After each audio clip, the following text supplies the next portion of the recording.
जो पाकिस्तानी होते हैं वो भी अपने आप को इंडियंस ही कहते हैं।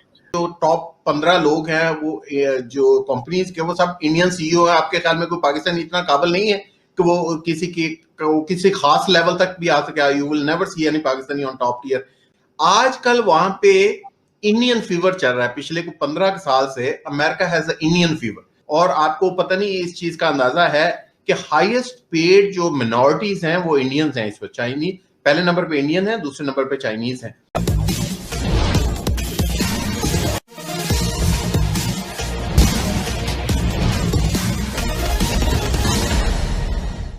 जो भारतीय अमेरिका गए उन्होंने अपनी मेहनत और प्रतिभा के बल पर अमेरिका में अपना एक मुकाम कायम किया, जिसके कारण भारत की प्रतिष्ठा अमेरिका में बढ़ी।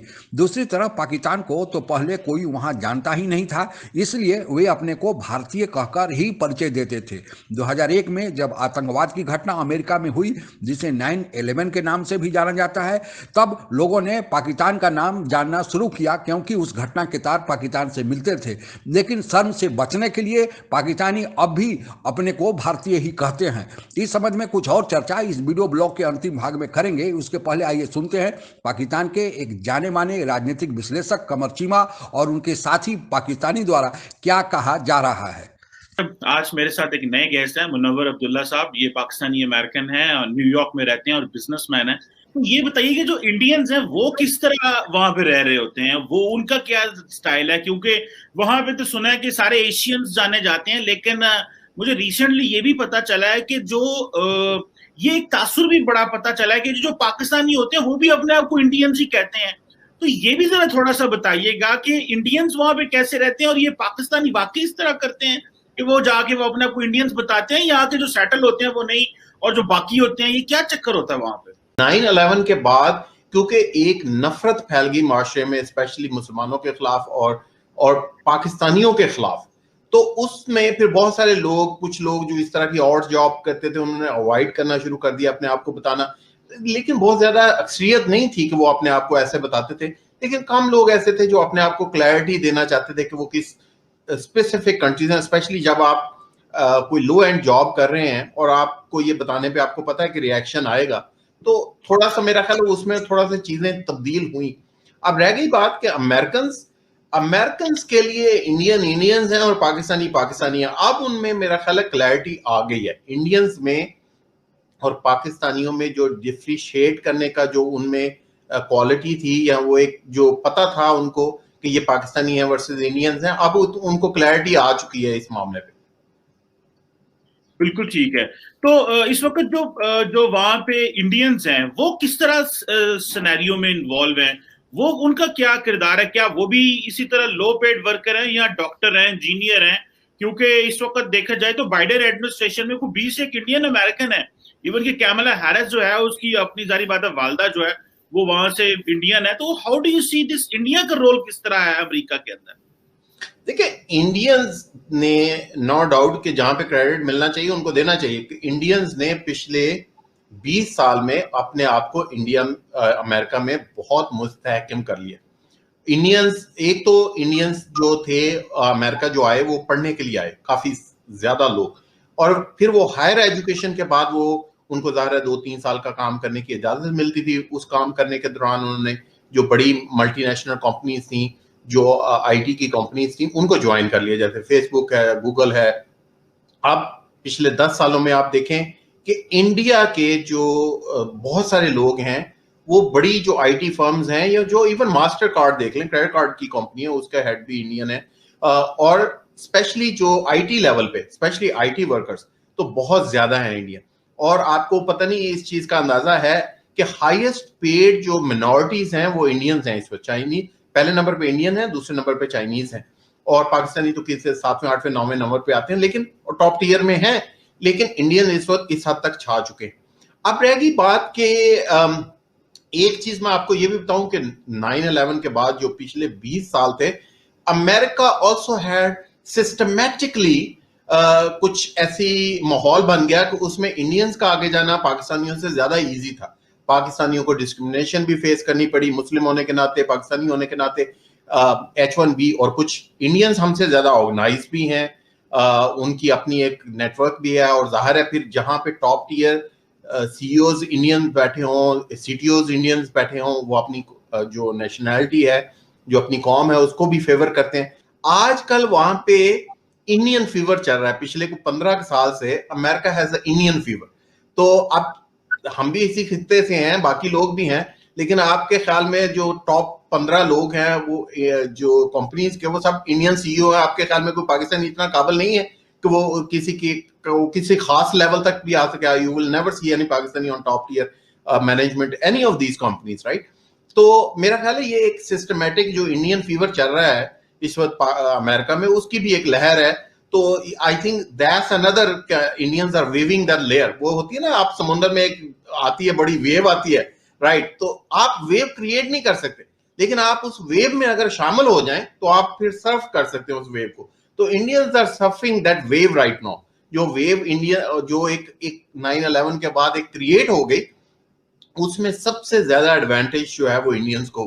या वो जो आपने राइडिंग द वेव की बात की, हम उस वेव का हिस्सा नहीं बन सके, बल्कि वहां पे आइडेंटिटी जो है उसको जो छुपाना पड़ गया मुसलमानों को। कि इंडिया में ना सिर्फ के इक्वल पाकिस्तानी मुसलमान हैं, लेकिन क्योंकि that's not considered a Muslim nation, तो उनके खिलाफ उस तरह की वो रूल्स एंड रेगुलेशंस नहीं आए। हाँ ठीक है, उनको इमिग्रेशन में उनको भी थोड़े से चैलेंजेस हैं कि उनकी क्यू बहुत लंबी है, लेकिन उनके लोग भी बहुत ज्यादा हैं, लेकिन उनको सिस्टमेटिकली एक फेवर हो गई। वो देखो माइक्रोसॉफ्ट में देखो हमारे लोग हैं, मास्टर कार्ड में हमारे लोग हैं, फलां जगह हमारे लोग हैं। तो आप क्या समझते हैं, पाकिस्तानी इतने कैपेबल नहीं है वहां पे? क्योंकि बात तो बड़ी की जाती है कि वहां बड़े डॉक्टर हैं, बड़ा कंट्रीब्यूट कर रहे हैं सिस्टम। क्या पाकिस्तानी इतने कैपेबल नहीं है, या कि हैं लेकिन उनको ही समहाउ मार्जिनलाइज्ड हैं, आइदर बिकॉज ऑफ इंडियंस और because of the American administration?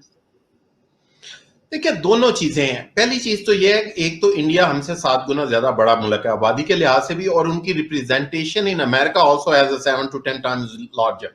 तो इसलिए अगर आपको एक जो एक्स्ट्राऑर्डिनरी इंडियंस नजर आते हैं हर जगह, उसका एक रीजन ये भी है कि वो हमसे बड़ा मुल्क है, हमसे बड़ी उनकी रिप्रेजेंटेशन है अमेरिका में। दूसरी चीज है कि इंडियंस में ज्यादातर लोग पढ़ने के लिए, हायर एजुकेशन के लिए अमेरिका गए थे, and they are very diversified. वो पॉलिटिक्स में भी हैं, वो उन्होंने MIT में भी चले गए, वो पढ़ाने की तरफ भी आ गए, डॉक्टरी की तरफ भी आ गए। तो आप देख लें, संजय गुप्ता आपको CNN पे भी नजर आएंगे, फरीद ज़करिया है वो एज ए जर्नलिस्ट भी आपको नजर आएंगे, राइट? तो वो उनकी जो फील्ड है वो बड़ी डिवर्सिफाइड है।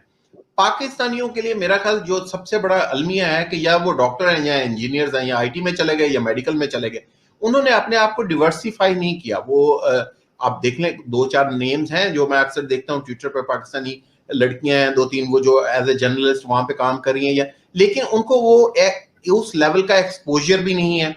और तीसरी चीज जो मेरे ख्याल में है, देखिए इंडियंस की जो वैल्यूज हैं वो अमेरिकन की वैल्यू के करीब तर है।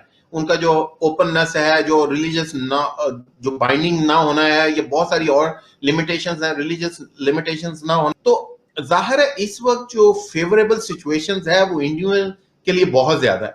मैं ये नहीं कहता कि इंडियन, देखिए इंडियन और मच मोर ऑर्गेनाइज, तो उनको क्रेडिट देना चाहिए, वो पढ़े लिखे भी ज्यादा हैं, वो ऑर्गेनाइज भी ज्यादा हैं, उनमें डिवर्सिफिकेशन भी बहुत है, तो उनको एडवांटेज है। अमेरिका में भारतीयों की कुल जनसंख्या अभी 4.1 मिलियन है। इस 4.1 मिलियन में से 1.2 मिलियन भारतीय अमेरिका में ही पैदा हुए, जबकि शेष 2.95 मिलियन भारतीय या तो भारत में पैदा हुए या अन्य देशों में पैदा होकर अमेरिका में गए हैं। वैसे तो अमेरिका में कुल 50 राज्य हैं, पर आधे से ज़्यादा भारतीयों की जनसंख्या 5 states California, Texas, new Jersey, New York और इलियंस में सीमित है। इन 5 राज्यों में से न्यू जर्सी में सबसे ज़्यादा भारतीय रहते हैं। आपको यह भी बताते चलें कि जनसंख्या के हिसाब से चाइना और फिलीपींस के बाद भारत का तीसरा स्थान है, पर जहां तक दबदबा और रसूख और प्रभाव का सवाल है, वहां आज भारतीय पहले स्थान पर है। और इसका मुख्य कारण यह है कि भारतीय ने वहां जाकर उच्च और तकनीकी शिक्षा प्राप्त किया और अमेरिका में अपने लिए एक मुकाम बनाया, जबकि चाइनीज और फिलीपींस के लोग छोटे छोटे काम करते हैं। जहां तक पाकिस्तान के सवाल है, पाकिस्तान का प्रभाव और दबदबा बहुत नगण्य अमेरिका में आज की तारीख में है। 2010 में कराए गए एक सर्वे के अनुसार अमेरिका में भारत से जाकर बसे भारतीय परिवार का वार्षिक औसत आय $88,000 पर ईयर पर परिवार था, जबकि एशिया के दूसरे देशों से जाकर बसे लोगों का पर परिवार वार्षिक आय था वो $66,000 पर ईयर था। और यह गैप अभी हाल के दिनों में 10 साल में और ज़्यादा बढ़ा हुआ है।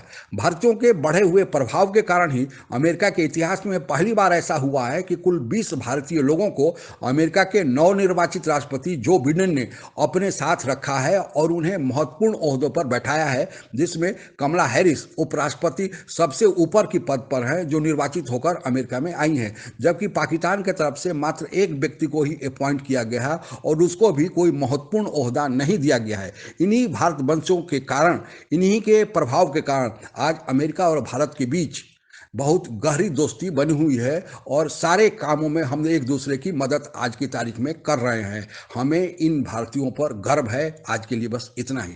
आप अगर हमसे जुड़ा रहना चाहते हैं तो कृपया मेरे चैनल को सब्सक्राइब करें तथा बेल आइकन भी दबा दें ताकि नई वीडियो की जानकारी तुरंत आप तक पहुंच जाए। धन्यवाद। जय हिंद।